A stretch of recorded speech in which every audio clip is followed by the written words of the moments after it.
منگوال press club کے ایک اعلیٰ سطحی وفد نے انچارج میٹرنٹی ہسپتال ڈاکٹر حسنین ہمایوں کے ساتھ ہسپتال کا تفصیلی دورہ کیا اور وہاں مریضوں کو دی جانے والی طبی سہولیات کا جائزہ لیا۔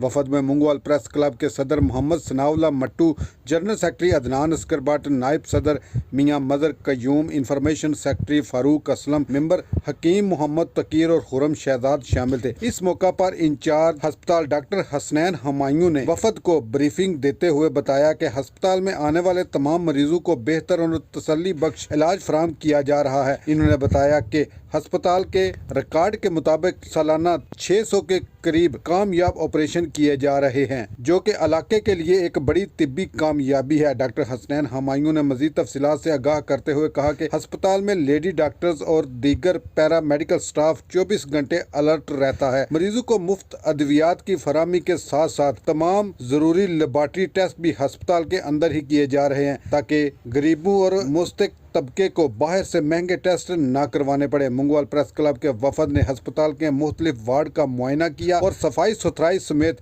ڈاکٹروں کے پیشہ ورانہ کارکردگی کو سراہا۔ صدر محمد ثناء اللہ مٹو اور general secretary Adnan Askar but نے ڈاکٹر حسنین ہمایوں کی انتھک محنت اور عوامی خدمت کے جذبے کی تعریف کرتے ہوئے کہا کہ میٹرنٹی ہسپتال منگوال کے عوام کے لیے کسی نعمت سے کم نہیں۔ وفد نے ہسپتال کی بہتری اور عوامی مسائل کے حل کے لیے انتظامیہ کے ساتھ اپنا بھرپور تعاون کی یقین دہانی بھی کروائی۔